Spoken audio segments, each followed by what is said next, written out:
Hi guys, ZomTalk here again, DrLola, and we are going to do a review on Fear the Walking Dead. We All Fall Down.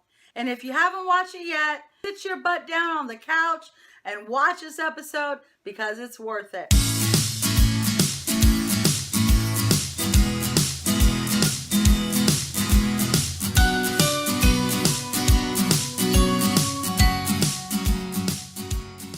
We were right. The logbook did hold some significant information. So it appears the government has napalmed the West Coast. So they start talking about what to do.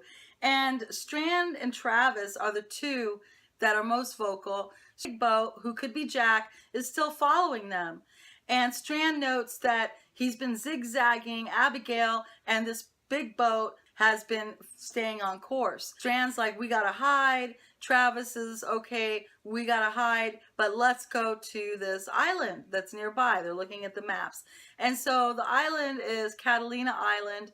Travis was thinking that there could be a ranger station with supplies. Finally, our survivors are thinking and getting more organized. We need supplies, right?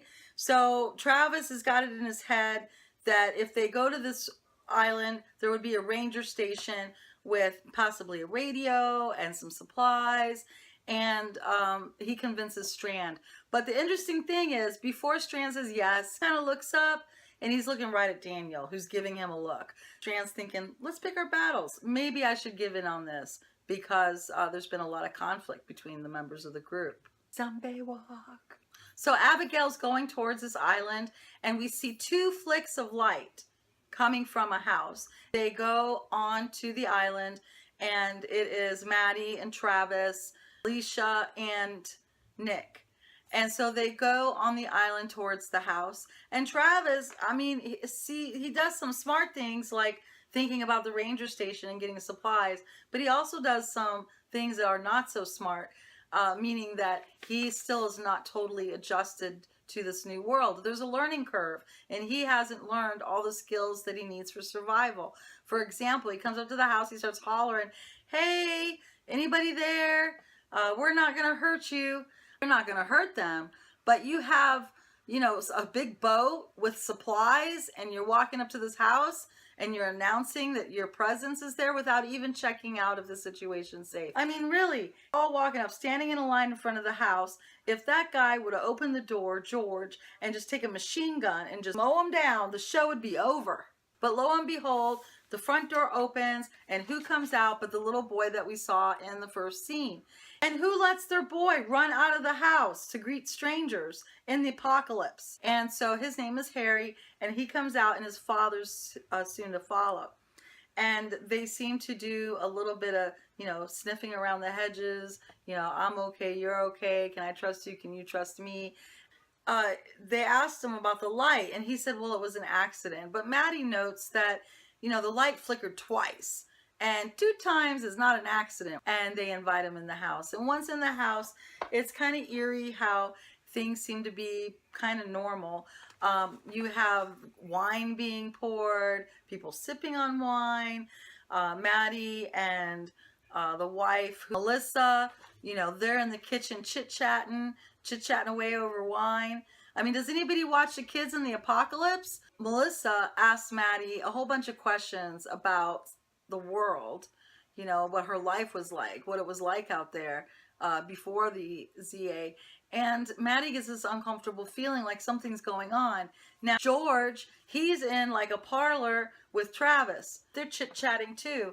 So this whole family is pretending to be functioning normally. This world isn't so unforgiving at this point.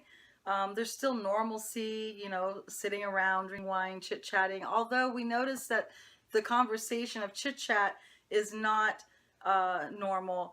So you've got all the kids in, I guess, the living room, and the 2 underage kids are drinking wine, you know, Chris and Alicia. Alicia, she's sitting there on the couch sipping her wine, sees Willa, the little girl, singing Ring Around the Rosie, and the little girl asks her, what are posies, and do they work? Well, that rhyme is from the 1700s in England, and it's pretty symbolic. You know, the urban legend goes that a red rash, a rosy rash, was like one of the first signs of the plague. And they also carried posies to protect them and to cover the smell and stench of the death and the disease. Alicia's not stupid. She's a student that was headed for college. She's very intelligent. And so Alicia kind of like looked like she got this eerie feeling, oh boy, okay, this could be it. This could be like our demise, and you know, there might not be anything that can help us. Interestingly enough, is talking to the little boy and building quite good rapport with the little boy. Went to Harry's room, and Harry's showing him around, and he has some like Ken dolls. And the Ken dolls, at first, you didn't notice anything, but each one of them had a red dot in the center of their forehead. Harry says that you have to do that when you get sick. The interesting thing is, I think that a child showing play with zombie dots on them, I think it's a little too early to do that. You know, when a child plays, they act out their reality a lot of times. And Talking Dead said that when Strand and the survivors aborted Abigail, it had only been 2 hours since they arrived at Strand's house. And we know that one night passed on the boat. And so maybe they were locked down for a couple weeks by the government. So it's been like 2.5 weeks. I mean, I don't think it's realistic at this time, after 2.5 weeks, for a child to be demonstrating play like that, because his reality really hasn't been altered. And he is surrounded by island, and he hasn't really been observing the zombies attacking anybody from what they mentioned on the show. It kind of gave a haze over the whole show of Portland's down, Seattle's down, San Diego's down. And then when Travis talks to George, who's a ranger, we also find out that ranger stations are down. And ranger stations are down all the way to Colorado. So half the nation that they know of is down. Regarding, you know, the family, they seem to be functioning quite normally in their environment. They were not survivalists, but they were a family that believed in being self-sufficient. So the husband, George, he seems like he pretty much brainwashed his children, especially Sev, who was the oldest son. You know, George holds some very strong beliefs about being one with the earth, and that everything lives and dies on a cycle. He referenced the zombie apocalypse as being part of plan. The earth could not sustain people anymore in the manner that it had been, and this was sort of like a purging. He seemed very dogmatic in his belief system. I wouldn't say delusional, but he seemed like he held strongly to them for many years. I mean, Sev, he must have been 18 to 22 years old maybe. And so since Sev was so brainwashed in his father's way of thinking, we know at least George adhered to this philosophy for many years. We also see that Travis tries to console Chris, and Chris is pretty rejecting. You know, he's not wanting to discuss anything with his father, and he just walks away. Travis doesn't seem to have what Chris needs right now. He's not allowing himself to be consoled over the death of his mother and the realities of this new world. And if we look at Kubler-Ross's stages of grief, that right now Chris is in the anger stage. Now, you know, they're not linear stages. There's a lot of loss that these people have suffered. The stages that they're at pretty much varied depending on the character. Strand and Nick and Maddie, Alicia, Afiya, and Travis seem to be in the denial stage at various degrees. Chris, he's kind of wandering around doing his own thing. He's not really connecting with anybody. He's being isolative. He, to me, appears angry and kind of sad. And so he catches a whiff of Sev walking quickly down the beach. And where Sev is going is to the ocean front where the fence is, and he starts whacking the zombies with the pickaxe. And so Chris is, you know, asking him some questions, and Sev is basically saying, this is my job. You know, I come out here every other day or every day, and I have to take these zombies out. And so Chris takes that pickaxe and he starts whacking the zombies. And At first you can see he's a little uncomfortable, but as he's doing it, he's getting more comfortable and he's releasing that anger and that tension. You know, these zombies killed his mom. He's getting revenge. He's letting his steam out. He's taking it out on these zombies. One thing I noticed is one of the whacks that Chris did hit the zombie in the jaw and the zombie fell down dead. This is a big mistake. You know, a lot of the fans that watch the show, watch the mother show, and we know that a jaw hit is not going to kill a zombie. And so Travis comes up over the hill. He sees his son and he hollers for Chris. And Chris doesn't stop. And Travis looks very uncomfortable. He sees his son almost enjoying killing these zombies, and he doesn't know what to do to help him. So Travis, being disturbed by this, goes to find George. George explains to Travis that, you know, it's a new world now. It's different. It's not like what it was. And Travis says, well, there's a world out there. You're giving up. And he says, I'm not giving up. I'm fixing the fence, aren't I? And so there's kind of a disagreement in philosophy as to what's the best thing to do. George is like, I'm staying here. And Travis, Alicia and Nick have an interesting exchange. Alicia's talking about the rapture and how this could be the end. And Nick says, no, this is not the rapture. This has nothing to do with that. Although Nick does acknowledge that something doesn't feel right. Now, I think Alicia's thinking, yeah, nothing feels right. This is a ZA, right? But Nick is talking more about on the island, something is off. And so he goes in to investigate, and he goes into the house and there's nobody there, and he starts looking through stuff. He looks through the medicine cabinet, and at first, you know, we think that he's looking for drugs. I mean, he is an ex-addict. He's only been sober for a little while. The stress of the apocalypse, it's only natural that once he gets an opportunity to look for drugs, he will. And maybe he was. But he comes across something that's not usable. And so it was a globe in the study, and he undid the globe, and there was a bag of pills. Now, earlier in the show, Harry talks about the magic pill when he was with Travis in his bedroom, showing him his boy dolls. And we didn't know what he was talking about, but now we know that there's these pills in the baggie. And again, Nick is smart.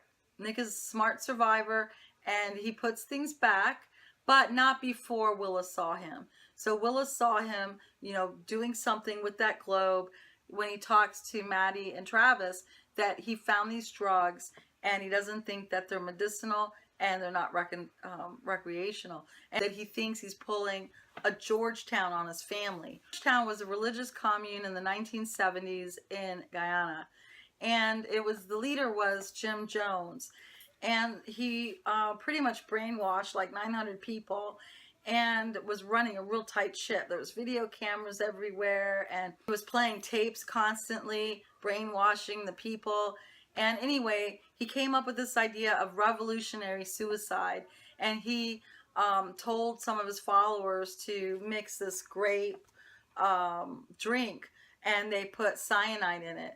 And so there were a couple survivors, but like over 900 people died. She's walking around. She comes upon this board that has some papers on it, you know, like advertisements for like bird watching sessions and things like that. And there's like a pencil dangling on a string. She grabs it and she draws something. And we see that what she's drawing is a tattoo on her arm.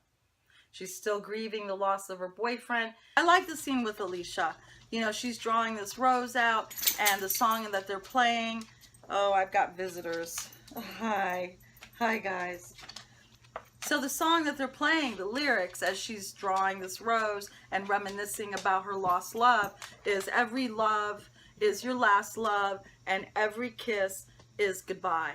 And I just love the Walking Dead music. I listen to it all the time. Every season soundtrack I listen to. Anything I can get my hands on. Back on the boat, Afiya and Daniel are talking, and Afiya tells her father, you know, I'm starting to understand this world, and this is helping me understand you. So she knows that it takes difficult things to survive in this world. You can interpret this scene two different ways. You can interpret it that she is understanding her father more, and even though she doesn't like it, she recognizes that he's got what it takes to make difficult decisions and do the difficult things, such as peeling skin off this soldier guy from season 1 as he was interrogating him. Or you can take it as, hey, I know you. I've got your number now. The more I understand the apocalypse, and the more I understand who you are. And she mentioned that this is a cruel world. And so it kind of made me think that, you know, she's thinking and seeing her father in a different light. That he's her father, and he'll always be her father, but it's not that same loving father that she remembers. Ooh. On the boat, Daniel confronts Strand. It's very uncomfortable. They're going back and forth. Daniel's like, why did you bring us? Strand does a really good job at, you know, projecting that away and not really addressing it. He also leaves Daniel for a good bit of time and goes and gets on the phone. Now, we don't know who he's talking to, but we know that he plans on going there, and it looks like it's Mexico. And, you know, I know everybody's going to jump to the conclusion that it's something bad and evil. I mean, they're sort of putting that haze around this character, but I still don't buy it. I think that maybe it's his wife, maybe it's his grandma, maybe it's somebody that he was with when he got captured and put into the confinement area with the government. And so the other person, they had a plan to meet in Mexico, and the other person is really dear to him, and he loves them, and he's fighting to get there, and he's not trying to show many of his cards because he doesn't know who he can trust. So there's a scene where Strand is not in the cockpit of the boat. Is that what they call it, a cockpit? Strand is gone. Daniel starts rummaging the boat, and he finds maps, he finds a gun, and he puts together quickly that they're not really going to San Diego. So Maddie, being suspicious of Melissa, goes and finds Melissa and confronts her and says, was this an accident, or did you flip the lights twice on purpose? Melissa confesses, I wanted you to come to the island, so I flipped the lights twice. And basically what's going on is this woman has asked Maddie to take her children because she has MS. She doesn't feel like they have very long staying on this island because the zombies are going to come anytime and attack them, or walkers or floaters or whatever you want to call them. I'm still old school. I like zombies. So anyway, Maddie goes back, talks to Travis, and I just felt like, oh my God, what gall that this woman had, thinking that she could just walk into this family's house and take these children. I know the mother asked, but the father, what about his rights, right? You still have to talk to the father. You can't just go in and take people's children. It has only been a short time with the ZA. It's not like the parents are dead. It's not like they really know. Remember, we have a lot more information than they have at this point. So as far as they know, this could all clear up in a couple weeks. They don't know. We know, but they don't. And the idea of going in and taking some person's children on a boat away where they're never going to find them again, to me was just ridiculous. I don't know. I had a problem with that. We see that she has a lot of power because she talks to Travis, and at first Travis is like, no, no, no. And then she convinces him. Travis and Maddie seem to share the dunce cap. You know, one minute Travis is like hollering, woo, open the door. And Maddie's like, Travis, what are you doing? And the second thing, Maddie's like, oh, let's take these kids. And Travis is like, what are you doing? So they seem to be bouncing back and forth the ball of stupidity. But anyway, so then she goes back and Travis is like, okay, let's go talk to them. And then he does say, maybe we should talk to the father. But that's not what happens. They're talking to the mother. The mother brings the suitcases down. She's like got all the clothes. She's telling him, oh, when you wash her hair, this, and the boy that. And then Harry comes down and he's looking very distraught. And so basically he says there's something wrong with Willa. And they run up and Willa's passed out on the floor of, it looks like the study, and you see the globe open and the pills out on the bag. And so Willa took these cyanide pills and she died. As the mother's holding her, you know, Maddie's running upstairs saying, no, no, put her down, but it's too late. Willa goes, and just bites her neck like a dog with a toy and rips it apart. And so Maddie's like, oh my God, everybody out. And the father says, take my son, and hands Harry over to them. I thought it was great the way Fear writers gave this gift to us, because this has not been seen in the Mother show at all. Matter of fact, the only child that we see really like zombified was the little girl in episode 1, season 1, where at the gas station she was shuffling towards Rick, but there was no action there. So our survivors, not only are they seeing an up close, up front zombie attack, but it's made even more emotional by it being a child, and even more so emotional because it's the child that they got to know a little bit.